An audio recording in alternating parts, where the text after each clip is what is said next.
Hello అండి. Welcome to my channel Suma cooking.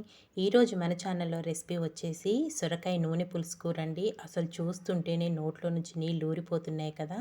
చాలా కమ్మగా ఉంటుంది. ఆ సొరకాయ ముక్క నోట్లో వేసుకుంటే వెన్నెలా కరిగిపోతుందండి. ఆయిల్లోనే చక్కగా ఫ్రై అవుతుందన్నమాట, మగ్గుతుంది. చాలా బాగుంటుంది కర్రీ మటుకు. మరి ఇప్పుడు దాన్ని ఎలా ప్రిపేర్ చేసుకోవాలో వీడియోలోకి అయితే వెళ్ళిపోదామా.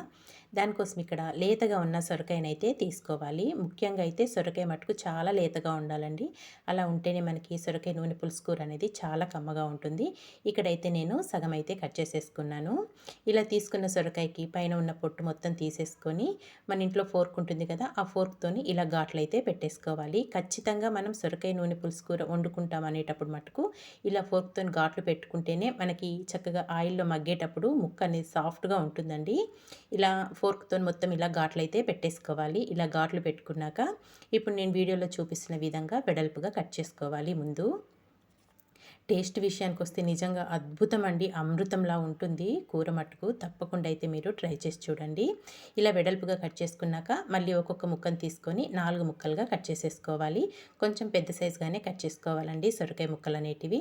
మొత్తం ఇలాగే కట్ చేసేసుకోవాలి. తీసుకున్న సొరకాయను మొత్తం ఇలా ముక్కలుగా కట్ చేసేసుకొని పక్కన పెట్టుకున్నాక స్టవ్ పైన ఒక ప్యాన్ పెట్టేసుకొని ఆయిల్ వేసుకోవాలి. ఆయిల్ కొంచెం ఎక్కువే పడుతుందండి. మనం చేసుకునేది సొరకాయ నూనె పులుసు కూర కాబట్టి ఆయిల్ కొంచెం ఎక్కువే పడుతుంది. ఆయిల్ వేసుకొని ఆయిల్ వేడయ్యాక దాంట్లోకి ఒక పావు టీ స్పూన్ వరకు పసుపు వేసుకొని ఇందులోకి మనం కట్ చేసి పెట్టుకున్న సొరకాయ ముక్కలు మొత్తం వేసేసుకోవాలి. సొరకాయ ముక్కలు మొత్తం వేసుకొని ఇదంతా బాగా మిక్స్ చేసేసుకొని ఆయిల్లోనే బాగా మగ్గించుకోవాలండి. చక్కగా సాఫ్ట్గా మగ్గిపోవాలి. అసలు ఎంత సాఫ్ట్గా అంటే ముట్టుకుంటే ఇలా మెదిగిపోయేటట్టుగా మగ్గించుకోవాలి. ఆయిల్లోనే మగ్గితేనే మనకు టేస్టీగా ఉంటుంది. ఇదంతా కలుపుకొని ఇంకా మూత పెట్టేసుకొని చక్కగా సాఫ్ట్గా మగ్గించేసుకుందాము. లైట్గా సాల్ట్ వేసుకోండి. ముక్కకి ఉప్పు అనేది పట్టి ఇంకాస్త రుచిగా ఉంటుంది మనకి. ఉప్పు కూడా వేసేసుకొని అంతా కలుపుకొని మూత పెట్టేసుకొని మగ్గించేసుకుందాము. చూసారు కదా, ఆయిల్లోనే ఇలా బాగా మగ్గిపోవాలండి సాఫ్ట్గా. ఇలా మగ్గిపోయిన సొరకాయ ముక్కలన్నింటిని ఇప్పుడు ఒక ప్లేట్లోకి అయితే తీసేసుకుందాము. మనకిది చపాతీలోకి కూడా చాలా టేస్టీగా ఉంటుందండి. ఇక్కడ చక్కగా మగ్గిన సొరకాయ ముక్కలన్నింటినీ ఒక ప్లేట్లోకి అయితే తీసేసుకొని మళ్ళీ అదే ప్యాన్లో ఆయిల్ ఉంది కదా, ఇంకా దాంట్లోకి అయితే తాలింపు గింజలన్నీ వేసేసుకోవాలి. ఇందులోనే శనగపప్పు, మినప్పప్పు, ఆవాలు, జీలకర్ర, కచ్చాపచ్చా దంచుకున్న వెల్లుల్లి రెబ్బలు ఒక 5-6 వరకు వేసుకోండి. కొద్దిగా కరివేపాకు, ఒక 2 ఎండుమిర్చిని 2 ముక్కలుగా కట్ చేసుకొని వేసేసుకొని ఈ తాలింపు అనేది బాగా ఫ్రై చేసుకోవాలి. తాలింపు కొంచెం ఫ్రై అయిపోయాక ఇంక ఇందులోకి సన్నగా కట్ చేసుకున్న ఉల్లిపాయ ముక్కలు, మీడియం సైజు 2 ఉల్లిపాయలు అయితే కరెక్ట్గా సరిపోతాయండి. కట్ చేసి పెట్టుకున్న పచ్చిమిర్చి ఒక 2-3 వరకు వేసుకొని ఇదంతా బాగా మిక్స్ చేసేసుకొని ఉల్లిపాయ ముక్కలు ఒక 2 నిమిషాల మట్టుకు మగ్గించుకోవాలి. మూత పెట్టేసుకొని ఉల్లిపాయ ముక్కల్ని ఒక 2 నిమిషాల మట్టుకు మగ్గించేసుకుందామండి. ఇక్కడ మనం వేసుకున్న ఉల్లిపాయలు అనేటివి ఇలా ఒక 2 నిమిషాలు మగ్గాక దీంట్లోకి ఒక టేబుల్ స్పూన్ వరకు అల్లం వెల్లుల్లి పేస్ట్ వేసుకొని అల్లం వెల్లుల్లి పేస్టు పచ్చివాసన పోయేదాకా ఫ్రై చేసేసుకోవాలి. ఈ లోపల మనకి ఉల్లిపాయలు ఇంకాస్త మగ్గిపోతాయి. చూసారు కదా, ఇలా ఇదంతా బాగా మగ్గిపోయాక దీంట్లోకి ఒక పెద్ద సైజు టమాటాని సన్నగా పొడవుగా కట్ చేసుకొని వేసేసుకోవాలి. టమాటా కూడా వేసేసుకున్నాక మళ్ళీ ఇదంతా ఒక్కసారి బాగా మిక్స్ చేసేసుకొని మూత పెట్టేసుకొని మనం వేసుకున్న టమాటాని సాఫ్ట్గా మగ్గించుకోవాలి. ఇక్కడ మనం వేసుకున్న టమాటా కూడా చక్కగా సాఫ్ట్గా మగ్గిపోయింది కదా. ఇంక ఇప్పుడు ఇందులోకి మనం ముందుగా ఫ్రై చేసి పెట్టుకున్నాం కదా ఆయిల్లో, ఆ సొరకాయ ముక్కలన్నింటినీ వేసేసుకోవాలి. ఇలా సొరకాయ ముక్కలన్నీ వేసేసుకొని ఇంక ఇప్పుడు వచ్చేసి దీంట్లోకి రుచికి సరిపడినంత సాల్టు, ఆల్రెడీ మనము సొరకాయలు మగ్గించుకునేటప్పుడు లైట్గా వేసుకున్నాం కదా, చూసుకొని సాల్ట్ అనేది వేసుకోండి.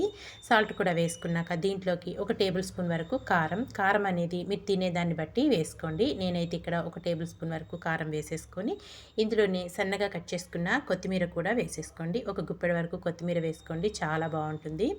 ఉప్పు, కారం, కొత్తిమీర ఇవన్నీ వేసుకున్నాక చక్కగా ముక్కకు పట్టే విధంగా బాగా మిక్స్ చేసేసుకోవాలి. ఇదంతా ఇలా మిక్స్ చేసేసుకొని ఆయిల్లో మళ్ళీ ఒక 2 నిమిషాలు మనం ఉప్పు, కారం వేసుకున్నాం కదా, చక్కగా ఒక 2 నిమిషాలు మగ్గించుకోవాలి. ఒక 2 నిమిషాల తర్వాత అయితే మళ్ళీ మీకు చూపిస్తున్నానండి.